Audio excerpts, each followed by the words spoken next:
A disputa pela presidência da Câmara dos Deputados vai ganhando novos capítulos conforme a eleição se aproxima. E sobre essa votação, a gente conversa agora com um dos candidatos, o deputado federal André Janones, do Avante de Minas Gerais. Tudo bem, deputado? Bem-vindo aqui à Jovem Pan. Obrigado pela atenção.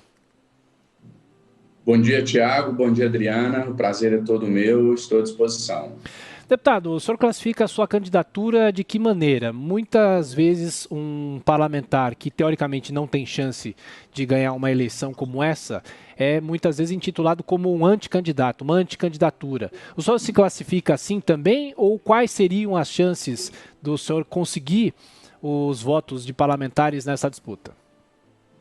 Minha candidatura é uma candidatura popular, uma candidatura que vem do desejo de uma boa parcela da população e ela vai medir, eu tenho dito isso em vários canais de comunicação, que a minha candidatura ela vai medir o nível de descolamento do parlamento brasileiro com a sociedade. Nós temos aí uma candidatura avalizada pelo atual presidente da Câmara, Rodrigo Maia, temos uma outra candidatura avalizada pelo Palácio do Planalto e a nossa candidatura que ela é avalizada por uma grande parcela do povo brasileiro. O que não dá mais é para a gente continuar ignorando a voz que vem das ruas. Só a título de exemplo rápido, quando o presidente Bolsonaro assinou a MP número 1000, que na prática reduziu o valor do auxílio emergencial de R$600 para R$300, a gente conseguiu, através de uma transmissão nas redes sociais, um recorde mundial, né? Uma transmissão que até hoje detém o recorde mundial de acesso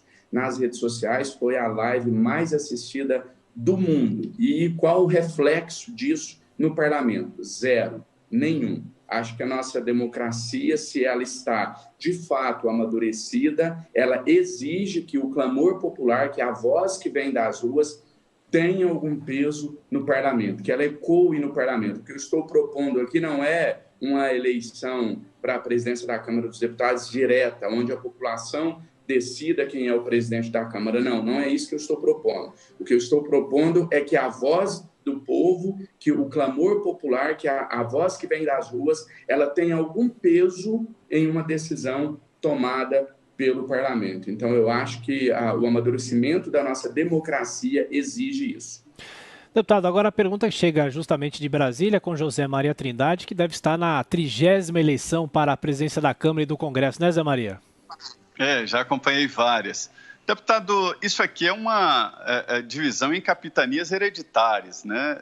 A gente vê que cada candidato ali aos cargos da mesa diretora querem um narco do poder no Congresso Nacional, no governo e na Câmara. Todo mundo quer saber de que lado vai ficar o poder. O senhor acha democrática essa disputa na Câmara dos Deputados? O senhor é candidato, evidentemente, e é importante que tenha candidatos assim para fazer discursos, mas o senhor acha democrática esta disputa na Câmara dos Deputados ou um jogo arrumado? O meu conceito de democracia, ele está atrelado ao conceito de participação popular. Eu sempre utilizo a frase de Abraham Lincoln, segundo o qual a democracia é um governo do povo, com o povo e para o povo. Eu até tenho visto alguns colegas, já vou até adentrar um outro tema aqui, defendendo o voto secreto, sob a justificativa de que ali o deputado é, na verdade, um eleitor, e que ele, agindo como um eleitor, ele teria o direito ao sigilo do seu voto. Porém, esquecem de mencionar uma diferença crucial. O eleitor, quando ele vota em seu próprio nome. Ele detém o direito de escolha, o direito do voto. Já nós, deputados, quando estamos ali exercendo o nosso direito ao voto, entre aspas, nós não estamos ali falando em nosso próprio nome, né? Nós estamos de posse de um mandato. Então, nós estamos votando aquilo que o nosso eleitor quer que nós votemos. Nós estamos votando, na verdade, em nome do nosso eleitor. É um voto representativo. Então, eu não sou, a rigor, dono do meu voto. Eu represento uma parcela da população que confiou o seu voto em mim. Então, na minha opinião, respondendo de forma mais direta e objetiva o seu questionamento, Zé Maria, não vejo como uma manifestação da democracia as eleições que acontecem na Câmara dos Deputados para a escolha do seu presidente. É apenas um jogo de interesse.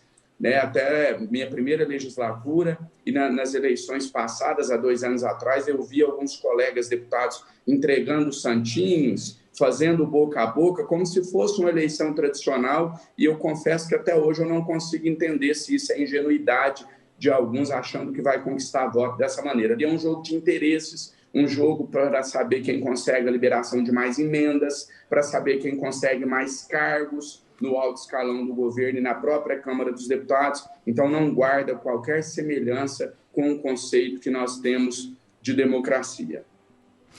E, deputado, como o senhor imagina uma agenda ideal para a Câmara dos Deputados nesse primeiro semestre? Existem vários assuntos importantes pendentes, como, por exemplo, as reformas tributária e administrativa, privatizações, o possível retorno do auxílio emergencial. O senhor parece, inclusive, que é a favor disso, e até mesmo mais de 50 pedidos de impeachment contra o presidente Jair Bolsonaro. Eu acredito que a pauta da Câmara dos Deputados tem que ser aquilo que é de maior interesse para a sociedade. Infelizmente, nos últimos anos, o debate, não só na Câmara dos Deputados, mas até mesmo em uma parte da imprensa, nas redes sociais, enfim, vários meios de comunicação, ele tem sido tomado por pautas ideológicas, por pautas de costumes, e as pautas que realmente fazem a diferença na vida da sociedade têm ficado em segundo plano. O slogan da minha campanha é "A pauta é o povo". Pode parecer um tanto populista, mas quem está me assistindo de casa sabe exatamente o significado dessa pauta. O exemplo que você acabou de colocar do auxílio emergencial é um deles. O auxílio emergencial não é pauta de direita, não é pauta de esquerda. Você tem eleitor do Bolsonaro passando fome, sem emprego, sem renda, assim como você tem eleitor da esquerda. Então, eu acho que a Câmara dos Deputados tem que priorizar na sua pauta aqueles assuntos que são de interesse da maioria da sociedade, que conseguem unir o todo. Reforma administrativa, a gente precisa adentrar essa discussão, iniciar logo, colocar para ser votada, mas após um amadurecimento, uma maior discussão entre o parlamento e entre a sociedade. A gente precisa contar para a sociedade que a defesa de altos salários, né, porque, na verdade, quando uma parte da esquerda se diz aí defensor dos pobres e oprimidos, não é bem assim, né, defensor do trabalhador, mas eles não contam o prejuízo que os altos salários representam para o orçamento do nosso país nos dias de hoje. A gente precisa enfrentar uma reforma tributária, mas uma reforma tributária corajosa, uma reforma tributária não como foi a reforma da Previdência, que só prejudica os que mais necessitam, mas uma reforma tributária que coloque o dedo na ferida, que de fato promova uma maior distribuição de renda, né, que promovam a justiça social no nosso país. São temas que, justamente, voltando aqui à pergunta do José Maria, se aquilo ali é realmente uma eleição democrática, não é uma eleição democrática, porque o que se negocia nos bastidores é justamente não se tocar em temas espinhosos. O auxílio emergencial foi um jogo de cena muito interessante da dita oposição. O Brasil não tem oposição, tem grupos que brigam pelo poder. A oposição é uma oposição burra, uma oposição pessoal, uma oposição que mira o presidente e não as ideias do presidente. E isso ficou muito claro na luta pelo auxílio emergencial com o jogo de cena que foi feito. A esquerda não tocava no assunto auxílio emergencial, a oposição não tocava nesse assunto. Aí, quando eles viam que não tinha mais chance da NPNIL ser pautada, aí eles começavam com as suas bravatas na tribuna pedindo para se pautar o auxílio.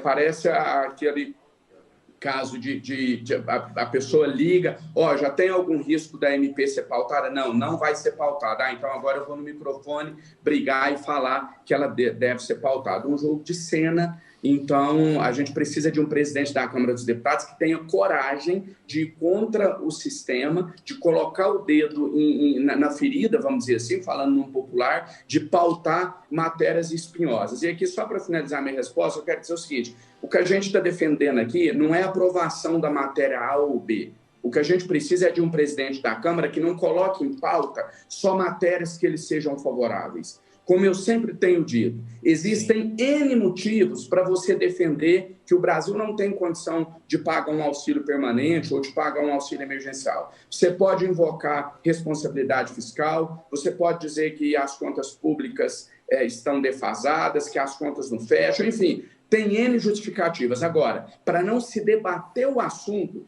não há justificativa. Quem é contra, Deputado, por exemplo, pautar o auxílio emergencial, que utilize a tribuna da Câmara dos Deputados, mostre os números, faça as contas e explique para o seu eleitorado e para a opinião pública por que é contra. O que não dá é para continuar se escondendo de temas não populares, vamos dizer assim. deputado, só para a gente fechar rapidamente, nós vivemos uma pandemia e tem essa disputa e a tentativa de finalmente imunizar a população. E os jornais aqui de São Paulo trazem hoje algumas explicações e também alguns bastidores falando sobre a possibilidade de um pedido de impeachment, que esse pedido seja protocolado, até mesmo integrantes do Centrão já admitem essa possibilidade. O senhor, como candidato à presidência da Câmara, como o senhor se posiciona em relação a isso? É favorável, contrário? É a hora de se discutir isso ou não? Eu não acredito que a resposta, a palavra seja ser favorável ou não ser favorável. Ninguém pode se dar o direito de não ser favorável a um pedido de impeachment que tenha fundamento jurídico, que narre um crime de responsabilidade cometido pelo presidente da República. Da mesma maneira, ninguém pode ser a favor de um pedido de impeachment que não contenha descrição de um crime de responsabilidade. Então, caso nós consigamos a vitória e cheguemos à presidência da Câmara dos Deputados, nós vamos analisar. Se houver a narrativa de um crime de responsabilidade, nós vamos pautar o pedido de impeachment. Assim, o que não dá mais é para a gente entender o seguinte: olha, a gente vota no presidente da República, se a gente não estiver satisfeito com o governo dele, é só impeachmentá-lo. Não é assim. O brasileiro, nós precisamos ter mais cuidado na hora do voto, porque quando a gente vota em alguém que não está à altura do cargo, você não tem nisso justificativa para que esse governante, seja ele presidente, governador ou prefeito, seja impeachmentado. O impeachment deve ser sempre a exceção e não a regra. Ok, deputado André Janones, do Avante de Minas Gerais, mais uma vez, obrigado pela atenção, pela gentileza, bom trabalho. Até a próxima. Muito obrigado, até a próxima.